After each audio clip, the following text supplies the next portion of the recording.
So I know September's been over for a while, but this is easily the biggest update I've ever done before and probably ever will. The update alone has taken forever to make because we have a ton of movies to talk about, so let's just jump into it with some of the new releases I've gotten. One of those being the new Justin Kurzel film, True History of the Kelly Gang. And I did a review on this, so go check that out. I'll keep this kind of short and sweet. This is a film that I really enjoyed, that I find the general consensus being that if you know anything about Ned Kelly or the Kelly Gang, you probably won't like it that much, but I didn't, and I really enjoyed it. I think it has some really strong direction, some great performances, and a phenomenal first and third act that really holds up the slower middle act. I liked it quite a bit, so maybe you should go in with an open mind. I grabbed A24's First Cow. I did a review on this as well, so I'll keep this kind of short and sweet, so go check out the review. But this is just kind of a nice, simple movie with a kind of nice and simple story. It has two great lead performances and is beautifully shot. Me personally, I just feel like it was a little long for its runtime. I feel like some parts could have been trimmed out. And yeah, I like films with a slower pace like this movie has, but to me, there's just scenes that seem to linger that really probably could have been chopped out. Overall, I liked it quite a bit, and I wouldn't mind checking it out sometime again here soon. Maybe I'll like it better the second time around. I also picked up the movie where Kevin James plays a neo-Nazi, and that's called Becky, and this is one of my favorite movies of 2020. I did a review on this before, so I'm going to keep this kind of short, but this is just a really fun, super violent B thriller that gives a solid performance by Kevin James, but one of the year's best performances in my opinion by Lulu Wilson. This is one of those films that feels like it has no right to be as good as it is. The violence is handled really well, the characters are handled really well, it has great pacing, and it has some really good visual moments as well. Overall, I just really love this film, and I've seen it a couple times now,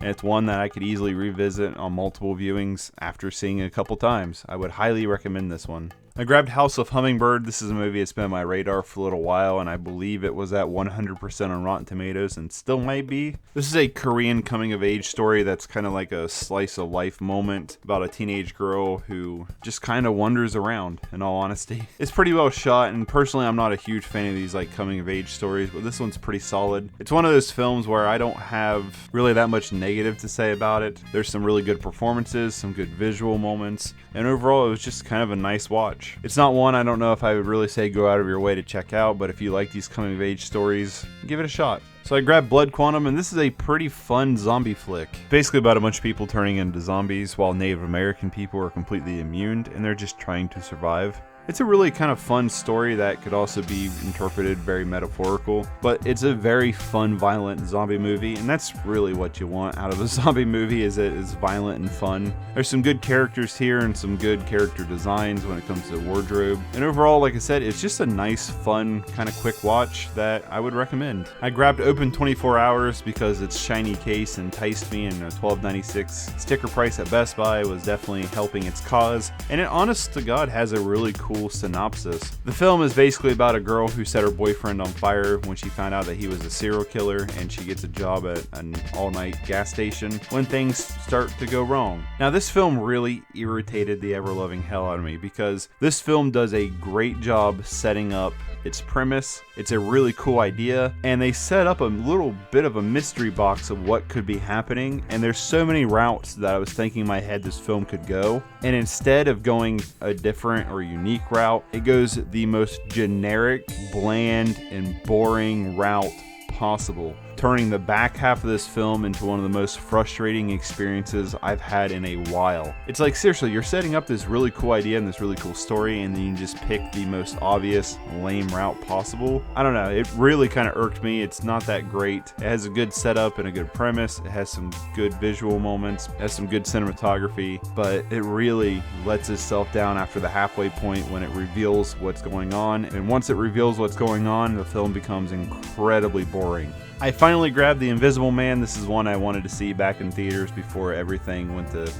I came across this at Walmart for $12.96 and still had the slipcase, so I decided to go ahead and grab it. And after watching it, I really liked this quite a bit. Elizabeth Moss gives an amazing performance here. I just love how they handled The Invisible Man. They used it as a tool to basically mentally break somebody, and it was done really well, I thought. I really liked a lot of the practical and special effects they did throughout the film, and it does a really great job making you wonder how this film is going to play out. It's one one I'm not really sure if it would hold up quite as well on a second viewing after you know everything is going on, but I would definitely give this a second watch to see if it does. I really enjoyed this one overall, and I know it's got some mixed views. I really like the director's previous film Upgrade a lot too, so he's gonna have to be a director I'm gonna have to keep my eye on. Another film I wanted to see earlier this year in theaters but just didn't get around to it before it was gone was Gretel and Hansel. I always thought this film looked interesting, but it had some meandering reviews, so I just kind of put it off. And when I came across it for a good price at Walmart, I decided to jump on it. And honestly, I really enjoyed this one. Personally, visually, this film is astonishing. The cinematography is really good, but I love the set designs and the character wardrobes, the makeup and everything in this film is phenomenal. It's really, really good. And honestly, I think on a standpoint, visually, one of the best films of 2020. Personally, I think Alice Craig here, if I'm pronouncing her name wrong, I apologize, was the hands down the best part as the witch. She was creepy and really good the whole entire time. And I really love the little detail of the black fingers from using the powers. Yeah, Sophia Lillis, though, as Gretel was the worst part of the movie. She slipped in and out of accents throughout the entire film and became really distracting. She's very good at emoting emotions with her facial features, but when it came to giving a British accent or just an accent in general, she really wasn't that good. She, like I said, slipped in and out. But overall, I really enjoyed this one. This was a nice, just creepy movie with great visuals. I liked it.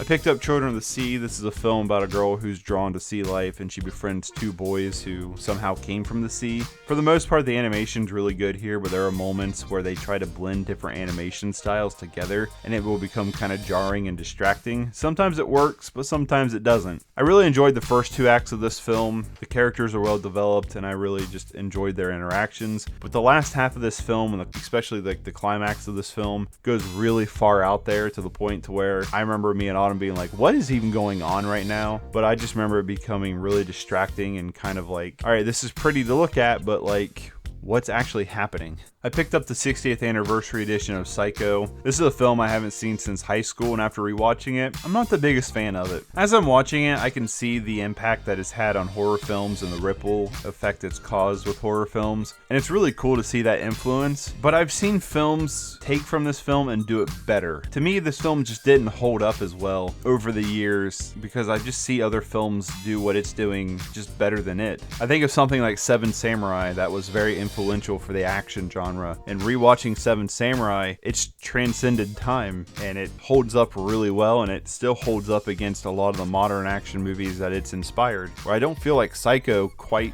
does the same. It's still not a bad film. I'm glad I own it because it's like one of the classic films that I think is like a must own because of its influence it's had. I just don't think I'll be revisiting this one anytime soon. I finally grabbed The Old Man and the Gun. This is a movie I've wanted to watch for quite a while, and I keep putting it off buying it, but when I came across it at Best Buy for $5.99, even though it didn't have the slip, I had to go ahead and grab it. This is directed by David Lowery, who also did Ghost Story that I really liked, and stars Robert Redford, Casey Affleck, and Sissy Spacek, and it's basically about a bank robber who's in his 70s who just goes around robbing banks, and it is awesome. This is a really good movie. Aesthetically, the film looks great, cinematography is good, it has a nice old film grain to it that makes it feel like it's dated in the 80s that it's set in. But the things I gotta give credit here to most to is Robert Redford. He is incredibly charming throughout this entire movie and just incredibly likable. He's a bank robber that never really like hurt anybody, who just did it for the fun of it seems like. In all honesty, that's the way it comes across in this movie. I don't know much about the real story, but this movie was just a really fun and charming, sweet movie that I would really recommend. I grabbed the Steelbook of Withering With You. This is the newest film by Makoto Shinkai. If I'm pronouncing his name wrong, I apologize. He's also the director of the masterpiece Your Name. And so I was really excited to see his follow-up, and I liked it quite a bit. Now, I don't think this is nearly as strong as Your Name. Animation-wise, it's as beautiful as Your Name was. I just don't think the story is as strong here. It's basically about a boy who runs away to Tokyo. He becomes friends with this like newspaper article, tabloid journalism people, I guess. And he discovers this girl who can basically make the rain go away. And it's kind of about their bond and connection as the film goes on. And it's just a nice, sweet film. Like I said, it's a pretty good film overall that I would recommend. I just didn't feel like it was as strong or as standout as Your Name was, but it's still good. A buddy of mine grabbed Autumn for her birthday the Rocky Horror Best Buy exclusive 4K Steelbook, and there's kind of a funny story with this. We were planning a surprise party for her, and me and Autumn ran into Best Buy, and she found the Steelbook and wanted to buy it, and I had to basically argue her out of buying it because we already own 2 copies of the movie. That was my argument. We already own 2 copies. You don't need a 3rd copy. Put it back. But I was like, I know you're getting this. Like, please don't be mad at me. I know you're getting this. This is one of Autumn's favorite movies, like, ever. I'm not a big fan of this, but I could see why people really love it. I'm just not a big fan of musicals in general. But like I said, it's one of those films I can definitely see its cult appeal and why people love it. And honestly, the Steelbook looks pretty rad.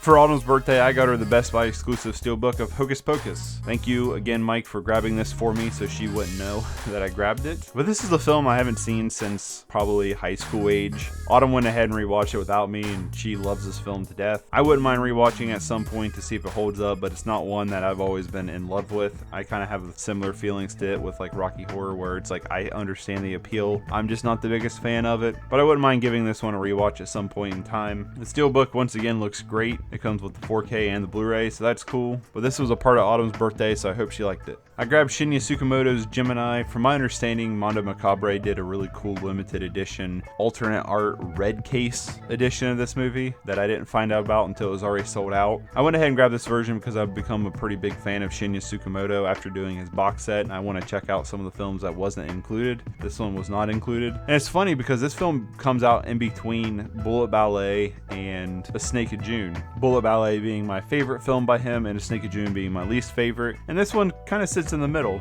Now, if you've seen that video that I did on Shinya Tsukamoto, you know that I went through and ranked every one of his films in order from my favorite to least favorite. And this one would kind of go around like the Tokyo Fist range, like a 7, 7.5. It's pretty good. The film is basically about a successful doctor who gets his life wrecked by basically his twin brother. And it's pretty good. It has all the trademark Shinya Tsukamoto things that you'd come to expect. Very energetic, very crazy and off the wall. Some good musical choices, some decent visual moments, and some really gross effects. It's good. I liked it. I would recommend it. I wish this one was included in the box set, and I want to get the rest of his films if I can. I finally grabbed some Dario Argento, one of those being The Bird with the Crystal Plumage. He's a director that's been on my mind for a really long time. My buddy Mike was selling his copy because he upgraded to the Arrow 4K edition. I think it's 4K anyway. And I wanted to get it just because I wanted to see the movie, and after watching it, I'll probably be upgrading as well at some point in the future. Not anytime soon, but at some point. It's just kind of a nice murder mystery movie that just was fun. From my understanding, this is like kind of one of the godfathers of the Giallo movement, which is a movement that I've not gotten very much into.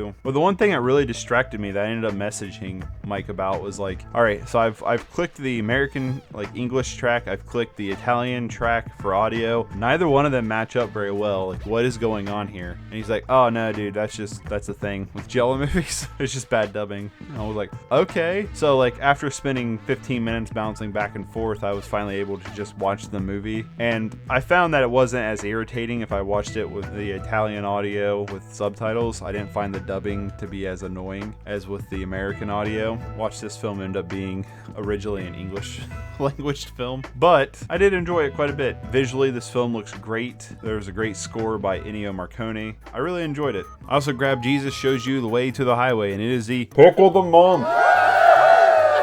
There's a ton of movies I could have picked for Pick of the Month, but the reason why I chose this one was not only did I love the film, but the set this comes with. It is jam-packed full of special features, a dual-sided poster, a booklet, reversible artwork, and director Miguel Yanso's first film, Crumbs, which I'll talk about here in a minute. It's a really awesome set that's limited to 2,000 copies, so jump on this one. For the film itself, it's probably my favorite film of 2020. This is a ton of fun, wacky, zany film. The film's about a CIA agent who's trying to retire, and he ends up going on one last mission and gets stuck in the Psycho Book, which is like the CIA's like virtual reality. They're trying to stop a Joseph Stalin hacker, and along the way run into a Kung Fu Batman. The agent ends up getting stuck in the Psycho Book, and it's kind of about trying to find his way out. And like I said, this movie is a ton of fun. It's got a really strong, distinct visual style and editing style, along with a lot of personality. It's one of those films that feels so meticulously crafted that when a mistake shows up in the film that you would normally like be distracted by with with like another film, it almost makes me wonder if it's not a directorial decision to put in these mistakes. I can't decide what's wrong with this movie. I really loved it and would highly recommend it. Now this set also came with Crumbs, Miguel Yanso's first film, and I really loved this one as well. It's not quite as strong as Jesus Shows You the Way to the Highway, but being only 68 minutes long, it's definitely a fun, quick watch. It's basically a post-apocalyptic movie about this couple trying to get back into a spacecraft, and along the way a lot of crazy stuff happens. This kind of shows that the director has a really unique style and very zany style, because there's a lot of weird stuff happening in this movie too. It's just kind of nice and refreshing to see so much originality come out on screen. And both his films have been incredibly low budget and both look very impressive. This film was shot just on Blackmagic 4K cinema camera and it looks beautiful. Jesus Shows You the Way to the Highway also is very visually striking, but this film is a lot more crisp. It's not trying to go for that really kind of grainy exploitation style visuals. This one's just a very, very visually striking film, and it probably helps that it was shot in very beautiful landscaping. Like I said, this set's limited to 2,000 copies, so I would highly recommend checking it out. Mike was also selling his Arrow copy of the Kato Nine Tails. This is another film by Dario Argento. And personally, I like this one better than The Bird with the Crystal Plumage. I watched this one with the American audio. I didn't find the dubbing to be nearly as distracting.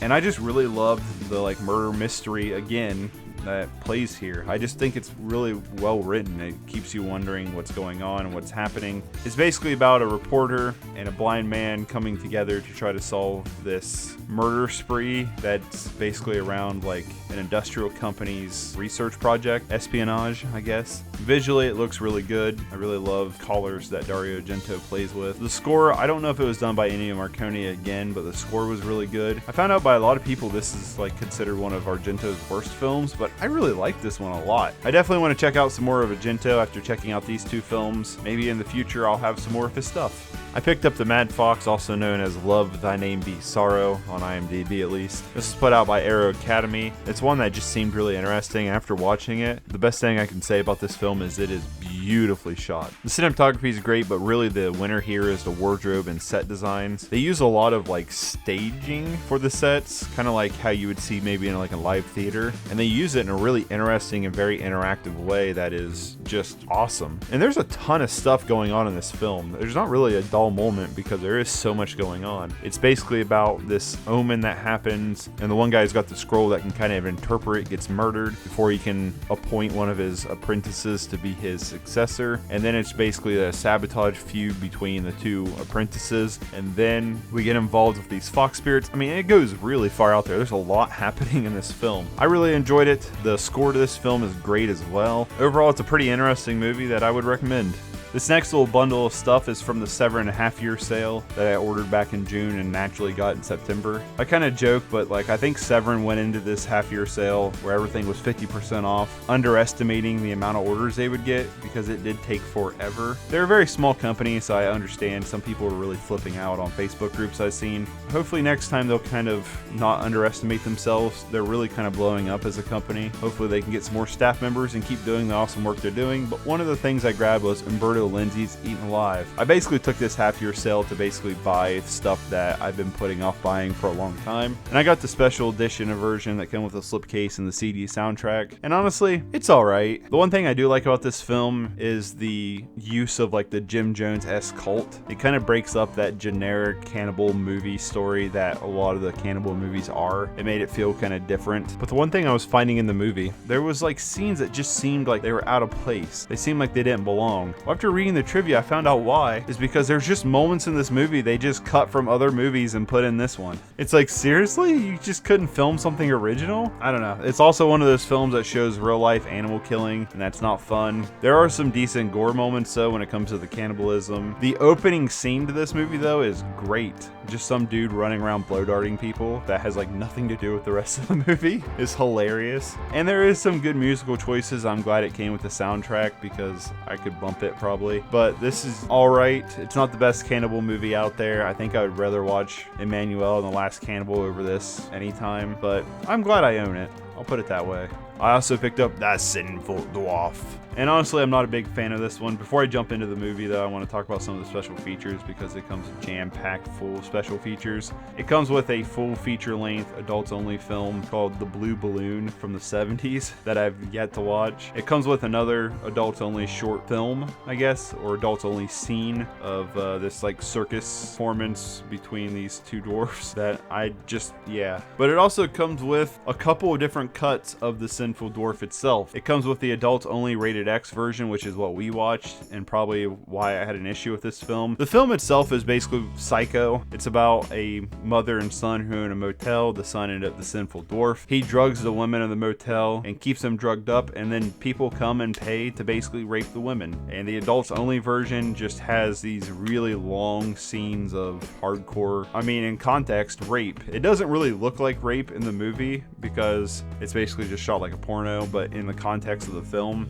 it's rape and it's just not pleasant. This also comes with two other versions of the film. It comes with the strong international version, it says, and the alternate US release. So maybe I'd like one of those cuts better because there's part of me that wants to like this film because it just seems so silly as an overall story. But yeah, I'm not a fan of really watching an hour and a half of just rape. But yeah, if you want something that's shocking, this would definitely be shocking. And the last thing I picked up from Severin was Vi. I want to thank Severin because we ordered this without the slipcase because they were sold out and both our copies came with slipcases, so thank you. That's awesome. Well, this is a film from 1967 from the Soviet Union and is actually the first horror film produced by the Soviet Union. It's about a preacher who goes to this small town to preside over a passing when he basically gets attacked by like demons and stuff like that, and it's just really interesting. Honestly, visually this film is fascinating because cinematography wise is really good, but just the set designs and the character costumes, like the demons themselves, the costumes themselves look very stage production-esque, you know, where it looks better from a farther distance, but they're just so unique and interesting that I just fell in love with them. This is a very short film too, at like an hour and 17 minutes, so I would definitely recommend this one. Give it a shot. It's just really interesting film overall, and I did enjoy it quite a bit. So Walmart got some Vestron video releases, and one of those being Shivers. I grabbed both of them that they got, but I grabbed Shivers. This is the first film by David Cronenberg, or at least is titled his first film, and it's basically the same movie as Slither by James Gunn. It's basically about these little worms who are infecting people. It turns them violent and very rapey, and it's pretty good. David Cronenberg, I'm kind of hit or miss on. I really have come to like his body horror stuff more than his more recent films, and this is just kind of a nice,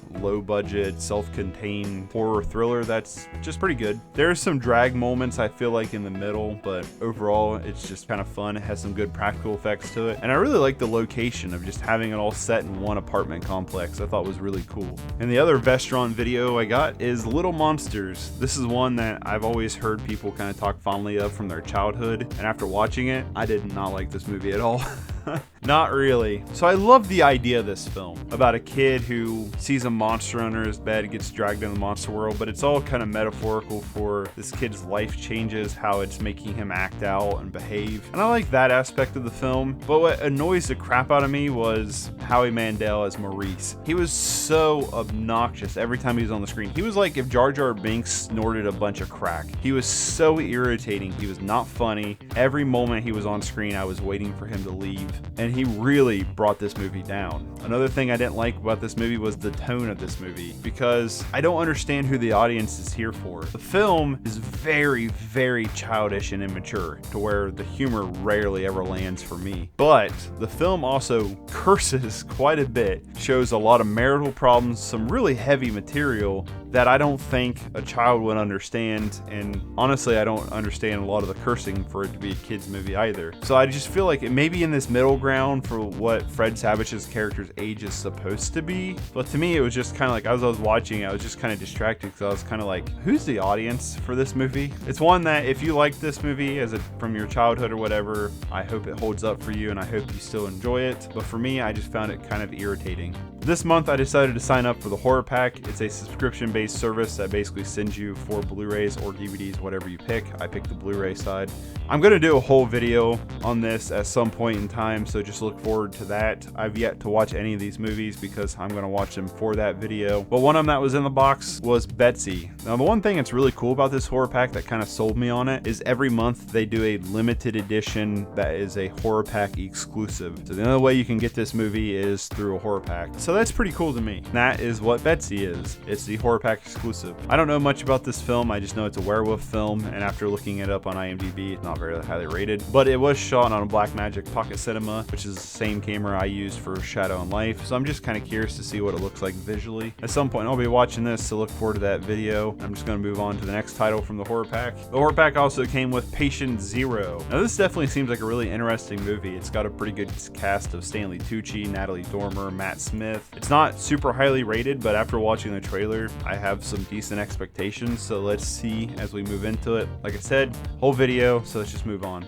The pack also came with Annabelle. Now I've seen this one, and I'm not a fan of it. I really enjoyed the sequel to it. The guy did Shazam did, but I was not a fan of Annabelle. I thought this movie was kind of lame. I'll be rewatching it for the video that I'll be doing for this, so maybe my expectations will be changed a little bit, and I'll end up liking the movie a little bit more. I don't know. I doubt it. It was kind of lame sauce when I watched it the first time, so we'll see. And the last thing this box came with was Mega Shark versus Mecha Shark. This is put out by the Asylum, who's also known for like movies like this and Sharknado, and also doing the mockbusters like Atlantic Rim. I have little to no expectations for this movie. I don't think it's going to be very good. I hope it will be somewhat good, as like you can chow down some popcorn to it and have some like ironic laughs. I doubt it, so we'll see. Like I said, I'm going to be doing a whole video on these 4 movies, so look forward to that in the future and more horror packs to come.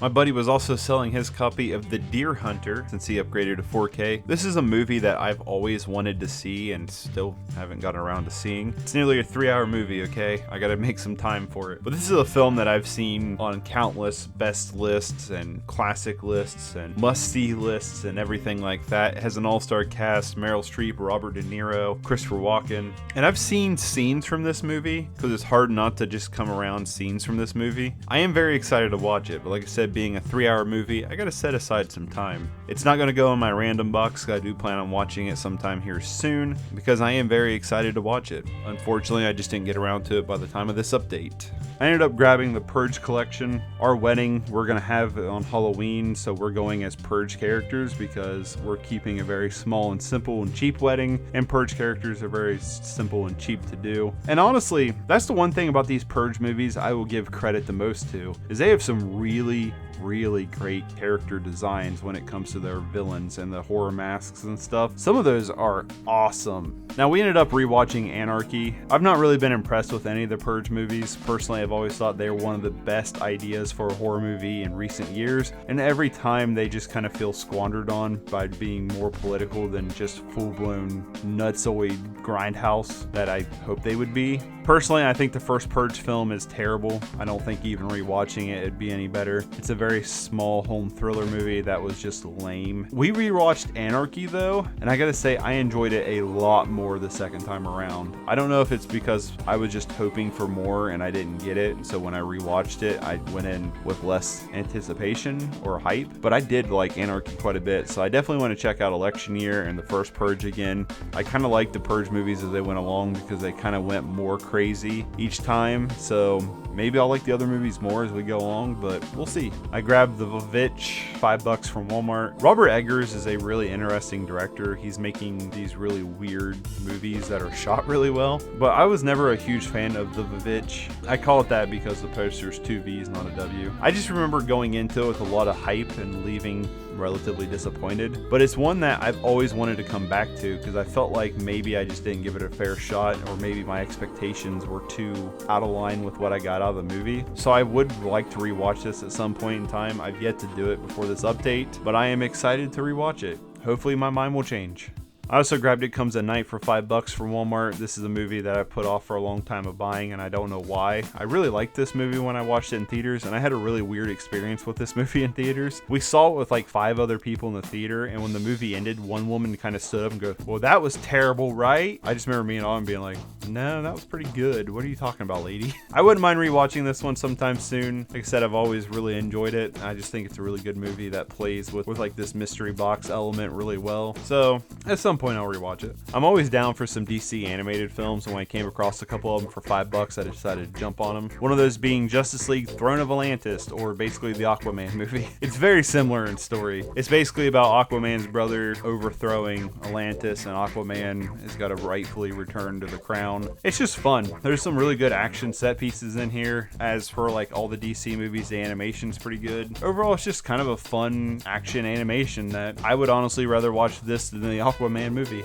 I also grabbed Justice League The New Frontier, and honestly, this is one of my favorite of the DC animated line. It's set in the 1950s and is kind of about the formation of the Justice League. It's mainly centered around Green Lantern and Martian Manhunter are kind of like the main focuses of the film. The animation's pretty solid. It's very early on in the DC animated line of movies, 2008 I believe. It's just a really fun movie with really great character development. It was just kind of fun to see everything come together, and it was set in a really good timepiece too to do it in. I also picked up Merantau. If I'm pronouncing that name wrong, I apologize, but this is the film that Gareth Evans directed before he did the Raid movies, and it stars Iko Uwais, I'm probably pronouncing his name wrong as well, who also did the Raid movies with Gareth Evans, and this was kind of a nice little precursor. Now for me personally, I thought the plot here was paper thin. It was basically just to trail together these really great action sequences. If you guys have seen the Raid movies, you know that the action set pieces in those movies are absolutely phenomenal. This one definitely feels like the precursor to the style that he would later kind of master. It's kind of cool to see him experiment with ideas and things and see how it translates into the Raid movies later on down the road. But to me, it just was kind of uninteresting when it came to the actual plot. I also found the score to this film to be horrendously bad,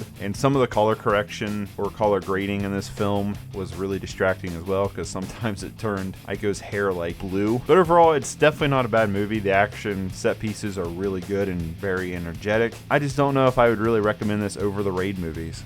This Girl Is Badass looked like a fun Thailand film. It's kind of a mixture of like action and comedy, and after watching the trailer, I'm not sure how much of the comedy is gonna land. I didn't get around to watching this one. This one just seemed like it could be kind of fun. I found really cheap at Big Lots, so I wasn't really in a rush to watch it. It will go in my random draw box where movies I haven't seen get written on a piece of paper, and then we draw them out and watch them. So eventually I'll come around to watching it. Hopefully it's pretty fun. I don't know. It looks like it could have some fun moments. I grabbed The Signal. No, not the 2014 movie, but the 2007 film. This is a film I don't know too much about and just found at Big Lots for really cheap. After doing a little bit of looking up on it, it just seemed like it could be kind of fun. I wasn't in a rush to get around to watching this, so it will go in the random box. From my understanding, it's like 3 separate stories. Each story is directed by a different director, and then they all come together at the end, my guess is. I don't know, it looks like it could be kind of fun. It'll go in the box. I finally picked up White Bird in a Blizzard. I came across this for $3, and it's one that's been on my radar for a little while now. It's basically about a girl whose mom just disappears one day. I mean, just up and disappears. And it's just kind of how she deals with it. And it's pretty good. The best part of the movie, though, to me, is Christopher Melini. I think he just steals every scene he's in. He's becoming like one of my favorite actors. I can't really think of anything I've seen him in that I've not liked him in. There's some decent visual moments here and there, but to me, I kind of have the same issues with this as I did True History of the Kelly Gang, where the first and third act are pretty good, but the middle act kind of drags. I just don't think the first and third act are as strong here as Kelly Gang, but it's still not a bad movie. It's worth a recommendation. I also grabbed The Gunman for like $1.50 on their clearance rack at Big Lots. This is one I liked in theaters. I've not watched it since theaters, but I always liked Sean Penn, and I liked him as the lead in this movie. It was just kind of a fun action movie. I remember it wasn't anything like super special or standout, but it's the one that I would probably consider rewatching, so when I found it for that cheap, I just decided to go ahead and grab it. I don't have a whole lot to say about this movie because I don't think there's really a whole lot to say. Sean Penn gives a decent performance and there's some decent action moments. What more do you want from a $1.50 action movie, I guess? I finally got around to watching Michael Bay's The Island. It's one of the few Michael Bay movies I haven't seen, and personally, I would defend Michael Bay. I like Michael Bay personally. I think he's a really fun director who, without a doubt, goes style over substance. His movies are big and loud, and for the most part, they're just just kind of entertaining. And The Island, I think, might be one of my favorites by him. It has some decent writing and some really good ideas thrown out here. Ewan McGregor and Scarlett Johansson both give good performances. And there is some really great action set pieces that I think are some of the best Michael Bay's ever done. The one thing I don't like about this film is a lot of the visual aspects. For the most part, it's all like close-ups and really like green and super saturated, and it just kind of looks ugly. But it's a pretty fun movie that was just really enjoyable and has a good story. Now we're going to get into the stuff that really makes this update super large. I mean, it was a big update beforehand, but I found so much stuff at the Dollar Tree this month that is kind of why this update is outrageous. Some of the Blu-rays I've grabbed, one of them being Jack and Diane, and this one's pretty terrible. I really like the two leads in this one, Juno Temple and Riley Kairo. Probably not pronouncing her name right. I like them a lot as actresses, and when I saw them involved with this and kind of read the plot synopsis of basically their relationship and Diane's feelings becoming kind of monstrous, it seems really cool, but this is really fucking lame. This idea has been done so much better in a movie called Spring. Personally, I think both Juno Temple and Riley Kairo here are giving their all, but they have nothing to work with. Visually, it's one of the most bland and boring shot movies I've ever seen. There's moments of stop animation which looks kind of cool, but it's very, very, very minimal in this movie. The overall story is a good concept. Like I said, this has been done so much better in another movie called Spring that it's just bad. The dialogue is super cringy for like majority of the movie. I would not recommend this one. Was not a fan. There's another film that does basically the same idea a lot better. The Jurassic Dead is one I'm trying to figure out whether if it's a so bad it's good or if it's just a bad movie. It has everything you'd expect from a really bad movie. It has bad CGI, bad green screening, bad acting, editing, cinematography, sound effects, score, writing, pacing. Everything is pretty bad in this movie. But there was some moments I found myself just laughing at it, ironically though. But there's a lot of moments where this film tries to be funny and it fails horrendously. There's also weird moments of this movie that was shot on a green screen that looked terrible, that could have easily just been shot for real on a real location. And I don't understand why they went ahead and did it green screen. I think this would be a decent like party movie to watch with like friends as you're getting drunk. Other than that, I don't know if this movie's really worth anything. I mean, for $1 though, it might be worth checking out. I don't know about this one. I'm still debating. My buddy Mike found at his Dollar Tree Howard Lovecraft and the Kingdom of Madness. This is the third part in the trilogy of the Howard Lovecraft movies, which is still weird to say. So I own 2 of the 3. So I just need to find the first one, and I really want to find it at a Dollar Tree. I don't want to order it online. I really want to find it at a dollar store so I can have the complete collection. I think that would be really cool if I came across it, and then I'll watch it. I'm not watching them until I get the first one. I'm not a big fan of just jumping into series so late on. So at some point I really want to watch this. They're not badly rated either. Like that's the surprising part. Like their ratings on IMDb are pretty fair for how bad the animation looks. So I really want to get the first one at some point and check out these weird movies. The Pirates of Somalia seemed like an interesting film. It stars Evan Peters, Al Pacino, and the captain from Captain Phillips.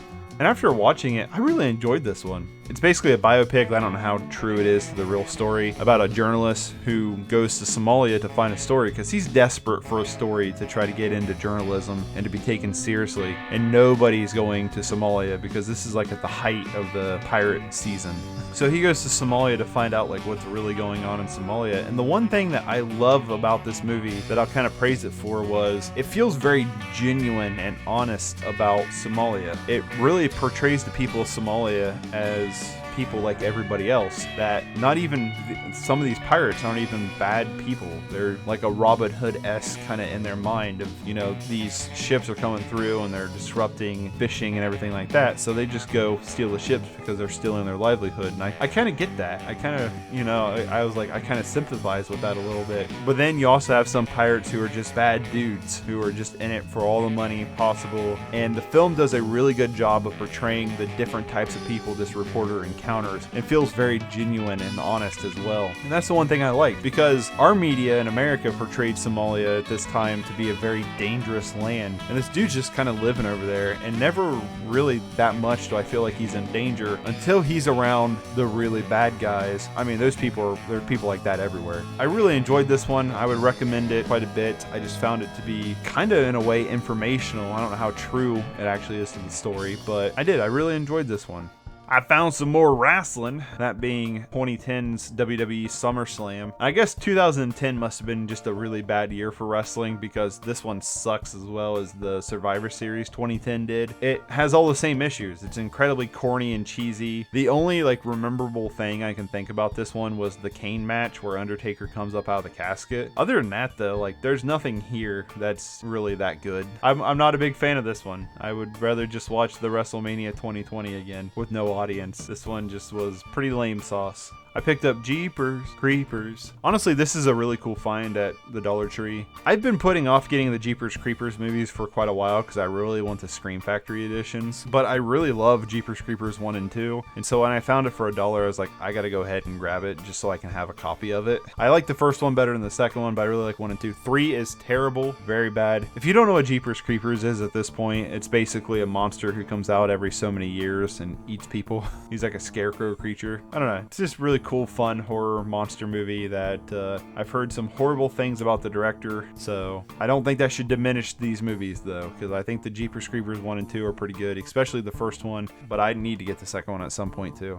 I found A Company Man for $1 on Blu-ray. This is a South Korean film that I've known about for a little while and just haven't got around to watching it. Finding it for $1 is pretty cool, and I still haven't gotten around to watching it. Just too much stuff this month. I don't know if this one will go in the random box or not, because like I said, I have an interest to watch this one, so I might just get around to watching it beforehand. It seems like a pretty fun action assassin kind of style movie, and that's what I'm hoping it is.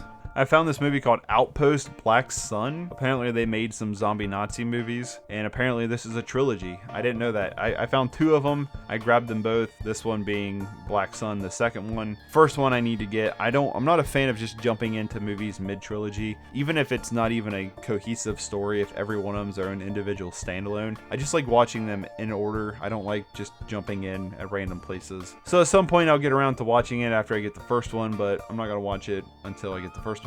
I also found the third Outpost movie, Rise of the Spetsnaz. Like I said, I've not watched this one either because I'm waiting to get the first one. After watching the trailer, this one doesn't look nearly as interesting as Black Sun did. This one looks like it's like the lowest of the budgets, and I don't have super high hopes of going into these movies, but we'll see. We'll see when I get the first one. Maybe they'll end up being somewhat fun and enjoyable. I grabbed Reset because it said it was produced by Jackie Chan. It's a Chinese action sci-fi thriller that looks like it could be kind of fun. Jackie Chan's kind of hit or miss on the films he produces. For the most part, the films he directs are pretty decent, but the ones he produced that I've seen are hit or miss. This one has some down the middle of the road reviews, and it wasn't one that I was like antsing to watch. So it's gonna go in the bucket. Eventually I'll get around to watching it. You're gonna hear me say that more we go through the Dollar Tree stuff. That I didn't get around to watching it, just as a heads up. Another one that I didn't get around to watching is Badges of Fury. This is another one like I'm not like super antsy to watch. It will go in the bucket, but it is something I wouldn't mind checking out some point down the road because it stars Jet Li and it's an action film. I don't know too much about this one. I kind of seen this one floating around for a little while at different like Big Lots and Dollar Generals and stuff like that. So I found it for $1 at Dollar Tree. I just decided to go ahead and buy it, but like I said, didn't get around to it quite yet. Cold Skin is basically what you get when you mix The Lighthouse with The Shape of Water with Dawn of the Dead. It's a pretty cool movie. I really enjoyed this one. Both Ray Stevenson and David Oakes give good performances here. Personally, I think Ray Stevenson was great. This might be the best role I've ever seen him in. I really enjoyed the designs of the monsters of this movie, the like sea creatures. Basically, this film is about David Oakes' character going to this lighthouse to be the light operator when he finds Ray Stevenson as Gruner. And the lighthouse is like all boarded up and it's very fortified. And the first night there, he finds out why. And then every night after that is just basically a fight for survival. And it works really well. Well, I did really enjoy the story and some of the set pieces. For one, the score to this film is distractingly generic. And there are some moments of some bad CGI, but this was a pretty fun little hidden gem that I would recommend. The day before I went into Dollar Tree, Autumn was asking me if I Stay because she wanted to watch it, and I said no I don't. Literally the next day I go into Dollar Tree and boom, there it is. It's only the DVD, not the Blu-ray, but I went ahead and grabbed it, and after watching it, I'm not gonna upgrade this one. It's pretty blando, honestly. This is one that I could see people liking if you're a fan of these kind of cheesy romance movies. I'm not a fan of it, and I don't think this movie really offers that much. It's very generic. Performance-wise, nobody here really gives like that bad a performance, but it's just, I don't know, it's just a bowl of blandos. It doesn't do anything really that good, but it doesn't really do anything that bad either. I also grabbed Death House, A House of Death, and this one is terrible. It advertises itself as being like the horror version of The Expendables, and it's not. Yes, it has a lot of huge horror names in it, but they are literally basically cameos. Dee Wallace and Kane Hodder are basically the only people that have more than 5 minutes of screen time when it comes to the famous actors. Kane Hodder barely has much more than 5 minutes of screen time, and Dee Wallace just is there for a paycheck.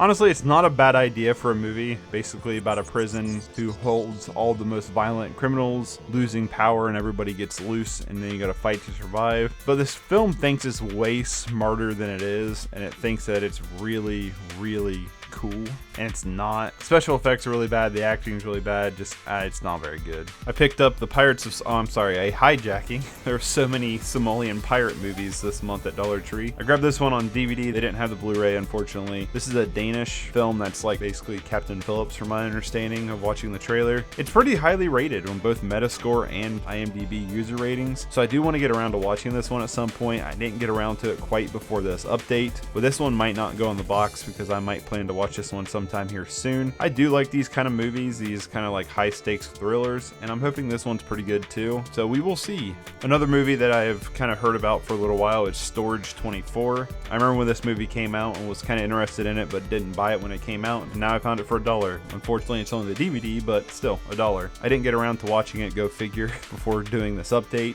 but it looks like it could be kind of fun. Hopefully it is. For some reason, I had this really like burning itch to buy a bunch of these like low budget horror films. I don't know why, but I did, and like I said, I'm hoping this one's just kind of fun. Final Girls is a movie I've wanted to see for a little while now, and after watching it, it's pretty fun. It's basically about a group of kids who go to watch a slasher flick when the theater catches on fire. They cut the screen to try to escape the theater, and they get transported into the movie itself. And it's just kind of a fun concept, and it's written really well. Performances wise, here everybody gives a good performance, but the thing that really got on my nerves was sometimes there's movies that the rating actually matters. This film in particular would have greatly been enhanced if it just would have been a rated R movie rather than a PG-13 movie, because the premise of the movie is they're going into this violent slasher flick where everybody who has sex dies violently and bloody, and there's no nudity or really any kind of blood in this movie at all. And it's like, if you're going into a slasher flick and this film is basically trying to be a satire of a slasher film, you should at least have some of the key elements that make a slasher film, which is blood and tits. It's still a good movie overall. I just think it would have been improved if it got an R rating and got to kind of go a little bit more out there with it.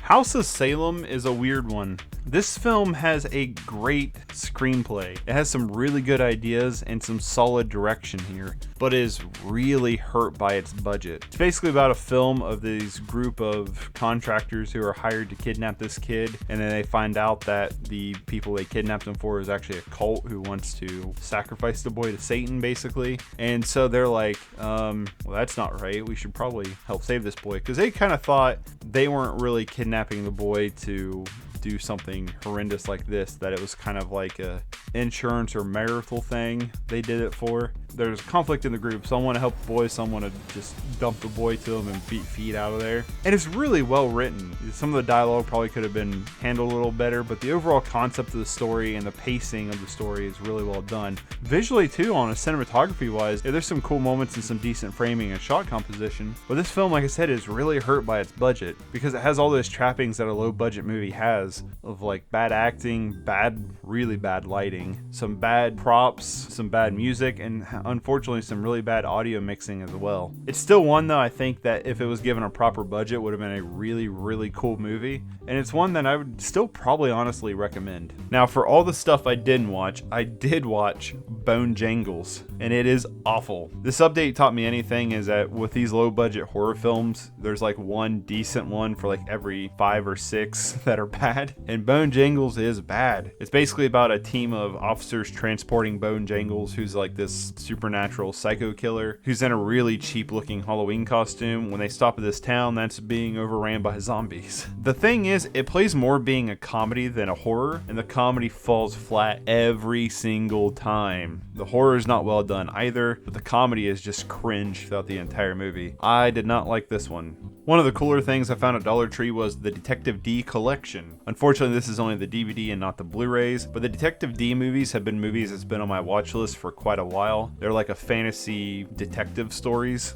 I don't know how else to explain it, but they just always seem super fun to me, and they seem like they combine a lot of elements of film that I really like, or at least genres, I mean. I will get around to this one soon. I just didn't get time to it before the update because it's a trilogy. But this one probably won't go in the box because I do want to watch these ones sometime here soon, and hopefully they're really fun and good enough for me to want to upgrade to Blu-ray at some point. Alright, so Pusher might be the coolest thing I've ever found at a Dollar Tree. I've heard you can find Pusher 3 at some. I wish I could have found one at ours, but didn't. But this is the first film directed by Nicholas Winding Refn, who is, if not my favorite director of all time, one of my favorite directors. The film is basically about a drug dealer who constantly gets himself into debt with a ruthless drug lord, and he's just trying to survive to get the money to basically pay off his debts before they kill him. And it's just a really, really good, well done thriller that you can kind of see why it launched Refn's career. It's also one of the films that launched Mads Mikkelsen's career as well, who is a phenomenal actor. It also comes with a documentary Gambler, which follows Refn after his disaster Fear X's box office. So I'm really excited to check that one out as well. Like I said, this is one of the coolest things I found at a Dollar Tree, and I hope to get the rest of the trilogy. Sage Fright's another one that I've heard about for a little while and been kind of interested in, but not like going out of my way to see it kind of interested. It's a comedy horror musical, so we'll see. But the main villain is really cool looking in my opinion, so I'm kind of excited to check it out. It has some meandering reviews, and I just didn't get around to it before this update. It'll probably just go in the box, and I'll draw it at some random point and watch it then. But it still looks like a fairly decent movie, and I'm kind of excited to check it out. Cool find for $1. I also found Recoil, starring Stone Cold Steve Austin and Danny Trejo, and I feel like I've seen this before. I'm not entirely sure if I have actually watched it or not, but I feel like I've seen this before. I mean, I'm not gonna pass up Stone Cold Steve Austin and Danny Trejo for $1. I didn't get a chance to get around to rewatching it before the update. This is one that will definitely go in the box. I've seen a good handful of Stone Cold straight to DVD stuff, and for the most part, I've never watched one that's horrible, but none of them's really been that great either. So we will see with this one. Hopefully it's just kind of fun with Trejo thrown in the mix. But yeah, I mean, for $1, I'm probably gonna get anything with Stone Cold's face on it. So I grabbed the Japanese horror Pulse, or Kairo, depending on what you want to call it. This is an early 2000s horror film that looks pretty interesting. I don't know too much about this one. From my understanding, from when I looked it up real quick after getting it, if you're kind of a fan of like The Ring or The Grudge, that this is probably right up your alley. So hopefully this one is pretty fun. I didn't get a chance to watch it, but this is one that's probably not going in the box because I do want to watch this one sometime here soon. And hopefully it's good enough to upgrade to a Blu-ray at some point. I also found some of these Maneater series films. I don't know why, but for some reason I've been collecting these. I come across them normally at like dollar stores or used places for a couple bucks. And I've just been collecting the series, and honestly, Sea Beast might be one of the best I've seen of the series. Yes, it has a lot of bad stuff. It's low budget with bad CGI, some bad acting, some bad camera work, but they never skimp on the monsters in this movie. And it just kind of feels like a classic kind of monster movie story that's just kind of fun. Honestly, I was thinking to myself, if they would have done the sea beasts as like a prosthetic costume, like something like Humanoids from the Deep did, instead of bad CGI, this could have been a pretty fun, awesome movie. But it is what it is. Out of the Maneater series though, this is one that I think's better than most of them.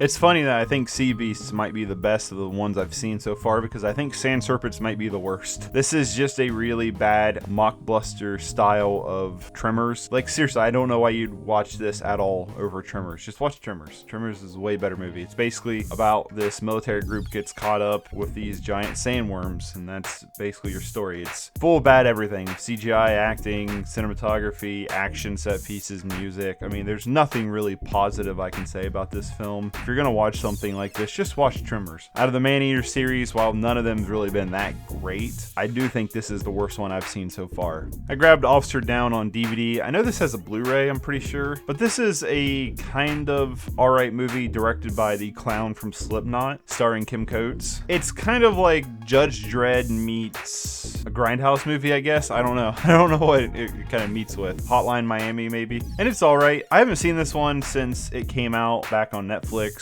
I don't know if I'd ever get around to rewatching this one, but I could see this one being a good party movie. Like if you had a lot of people over and just wanted something to throw on in the background. I definitely think this is worth like $1 or $2. I don't think I'd go out of my way to pay like full price or $5 or more for this, but it does have some fun, violent moments, and Kim Coates is always, I think, at least in my opinion, fun to watch. Freshwater stars Zoe Bell, most known for doing a lot of stunt work. This might be the worst movie I own right now. This movie was terrible. I really hated this movie. And actually, to me, this was borderline unwatchable. I actually ended up watching this at 1.5 speed to just kind of get through it. I wanted to see what everything that kind of happened, and I didn't feel like I really missed anything by speeding up the pacing because this movie has no pacing. This is basically about a giant killer crocodile that looks horrendously bad. This looks very bad. This might be some of the worst CGI I've seen in a very long time. It has a 2.6 out of 10 on IMDb, and I completely understand why, because I would give this maybe a 1 or a 1.5. That half point just being for Zoe Bell, just in general. The music's terrible, the acting is terrible, the writing is terrible, the CGI is terrible. I don't have anything positive really to say about this film. It is terrible. When I ever go to downsize my collection, this is one of the first things I can think of to get rid of. I really did not like this one. I grabbed Steven Soderbergh's Bubble. Steven Soderbergh is a director that I am hit or miss with, but I, for the most part, want to check out a lot of what he does because he's a very experimental director for the most part. And Bubble might be one of my favorites that he's done. The artwork in the trailer to this film feels very misleading because it has these very creepy pictures and images of these baby dolls and stuff like that, when that's a very minute part of the film that is just set as the backdrop. The film is a very small, self-contained story about 3 people who work at a baby doll factory making baby dolls and their relationships that eventually leads to a murder. The whole cast here are non-actors, and personally I really like Debbie Doberainer. I don't know how to say her last name, I apologize, but I really liked her in this. I thought she was really good. This was just a nice self-contained story that I wish the DVD had subtitles to, other than just Spanish subtitles, but overall I did like it. I picked up one of these multi-packs, with the main film being Geisha of Death, or Entity, as it says on the DVD, but it also comes with 2 other films on a separate disc. And honestly, I just grabbed this because it was 3 movies for $1 basically, and Geisha of Death looked kind of interesting, and Blackjack has Dolph Lundgren in it. The reviews of Geisha of Death are pretty low. I'll get around to watching it at some point. This is one that will definitely go in the box. I didn't get around to watching it beforehand because it wasn't one that was like super high on my interest list. It was mainly, oh look, this is 3 movies for $1 and this one looks kind of interesting. So we will see.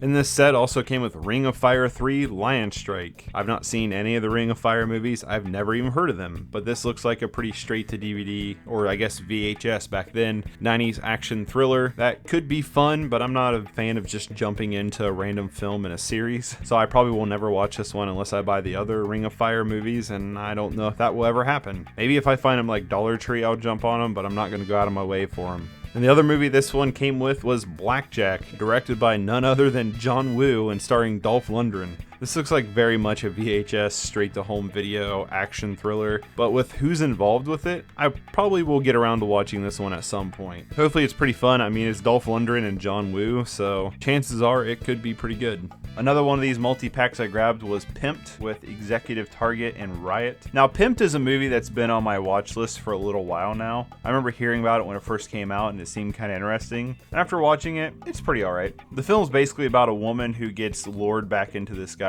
house with his roommate, and some murdering things happen. The thing I gotta say first and foremost that I really liked about this movie was a visual style. The cinematography, lighting, and color grading are all very strong here, and was probably the standout part about this film. Performance-wise, I really liked Benedict Samuel here, but the rest of the cast was just kind of okay. I definitely felt like he was a very standout character. My other big kind of complaint with this film would probably come down to pacing. I feel kind of the same way with True History of the Kelly Gang, where it had a strong first act and a decent climax, but the second act really dragged out. Also, this is like a bare minimum DVD. There's no special features, there's no subtitles, you just get the movie and scene selection. And I would have really liked some subtitles because the mixing here wasn't the best. Maybe if you watch it on a better surround sound system, because I just watched this on TV one night, it would be better, but when I watched it, it was just kind of annoying. But also came with this one was Executive Target, starring Michael Madsen. Now, I didn't get around to watching this one. I don't know if I'll get around to watching these little extras that these movies came with. I mainly bought them for the movie itself. But this one has Michael Madsen in it, so I might end up checking this one out at some point. After watching the trailer, it seems very 90s straight-to-home video. It might be kind of fun, I don't know. It doesn't look that fun, though. It looks like it's like, eh. It's got Michael Madsen, though, so maybe. The other movie this set came with was Riot, starring Sugar Ray Leonard and Gary Daniels. I don't know Gary Daniels, but I know Sugar Ray Leonard. And honestly, after watching the trailer, I'm more inclined to watch this one than some of the other ones that came packed on these special features because this one looks like it kind of gets a little crazy. I don't really know anything about it, but it might be worth checking out at some point, and who knows, it might be worth just double featuring these at some point. I picked up Sheborg because when you see a movie like Sheborg for $1, I'm not gonna pass that up. Honestly, it kind of, from some of the images and reading about it, put me in mind of some of the J-exploitation movies I really love. And after watching it, I liked it. This film has a lot of passion put behind it. You can tell that the director and a lot of people involved were just having a really good time with this film, and that transfers over through the movie, and it just kind of makes it enjoyable. Yes, there's a lot of bad things here, a lot of bad CGI, like smoke effects and stuff like that, some bad acting and kind of a silly story, but there is something really charming about this movie that just kind of makes it fun to watch. It's basically about an alien Sheborg who lands on Earth and starts infecting people to turn them into Sheborgs, and these two friends just basically fight their way through it. The action set pieces are not the best, but like I said, there is just something kind of charming about this movie that makes it kind of fun. I know this wouldn't be for everybody, and probably I feel like a lot of people wouldn't like this, but for me, I don't know, I would probably watch this again. For all the movies I didn't watch, once again, I did watch Demon Hunter, and it is pretty awful. It's basically about a demon hunter girl who helps a detective try to save his daughter from a demonic force, and it is super boring. There was multiple times I was checking out of this movie and just waiting for it to be over. It has a lot of the same aspects you would come across from a bad film. Acting, cinematography, writing, editing, pacing. The action set piece choreography is very sloppy and very fake looking. I really don't have very much positive things to say about this. I would not recommend it. Burning Kiss's artwork and synopsis on the back of the DVD makes this feel more interesting than it actually is. It's a Lynchian style noir story about a detective and his daughter trying to solve the mystery of a car crash they were involved in that took the detective's wife, when a stranger shows up and kind of causes some mayhem. It's one of these films I feel like thinks it's better than what it actually is, and reading the IMDb synopsis really makes me feel like that. Listen to the IMDb synopsis. A hallucinogenic summer noir cocktail spiked with suspense is concocted as the unexpected arrival of a stranger ignites an inferno of secrets and guilt, complicating the relationship between a father and his daughter. Honestly, this movie is super uninteresting. I really liked the noir style, and I really liked the visual style. Yeah, there's some like bad green screen CGI moments, but for the most part, I felt like visually it was interesting. And the music, I really liked a lot of the musical choices for the score in this film. But the story I felt like was wrapping up, and I was like, oh wow, that was a short movie. And it was 27 minutes into the movie, and this is an 80-minute movie. This feels like it is stretched big time. This is another one where the DVD was the bare minimum. It was just play and scene selection. I would have liked maybe some behind the scenes to kind of get more of an idea of what they were thinking about with this film, and subtitles, because again, this one's not mixed very well. It's an interesting idea and it's an interesting style. I just think it wasn't executed very well, but I would check out what the director does next, because I feel like there is some quality to this film. It's just a really weak story in my opinion. I also grabbed Red Summer. This looks like Spain's version of Texas Chainsaw Massacre with a pig mask instead of Leatherface mask. That's the vibes I get from the box art and the trailer though. At some point I'll get around to watching this one. This is one of those like just, it's for $1, why not? It's gonna go right in the random box and I'll watch it whenever we draw it. It's not on the top of my list to get to anytime soon, but eventually, you know, we'll get to it eventually. I love how I'm ending on the last 3 movies. I haven't seen them, and that also means Gintama. This is one I've heard quite a bit about, like the anime and the manga, but I don't know anything about it. And so I saw the live action film. I decided to just go ahead and get it for $1 and just see what it's like. I haven't got around to watching this one quite yet, but I do want to. After watching the trailer, it looks like it could be fun. It does have a lot of bad green screen and CGI, but it looks like it could be a fun film. Who knows, maybe it'll turn me on to the manga or the anime. Like I said, I've heard good things about those, so hopefully the movie's good. I don't know. And finally, the last thing I picked up in September was Disaster, the movie. I found this at Dollar General for $1 and was like, what is this thing? After I brought it home, Autumn swears she's seen something like this before. If not this movie, she said maybe it's based on a TV show. I don't know. I just saw it was claymation and kind of the same styling of like Team America or Robot Chicken, I guess. It kind of reminded me of like a combination of those two. And for $1, I decided to go ahead and grab it. And who knows, maybe it's funny. At Didn't get around to watching it quite yet, and like I said, I'm not like going out of my way to watch this one. It's going to go right into the random box, and one day we'll draw and watch it. When that day is, who knows? But that has been the September update, this massive, annoying video for me to make. Hopefully, I will never have an update this big ever again. I'm going to try not to anyway, because this was brutal to make. It put me really far behind on my scheduling for these kind of videos, so hopefully I can get the other videos done and out relatively soon. October's is a decent size update, but not quite this big. And so far November, because I'm still working on this in November, is shaping up to be a pretty good haul, in all honesty. So I hope you guys will check them out. Hopefully we can get back to just doing this once a month instead of a couple month gap and then like 3 of them right in a row. But yeah, this one took forever, so I will see you guys later. Peace.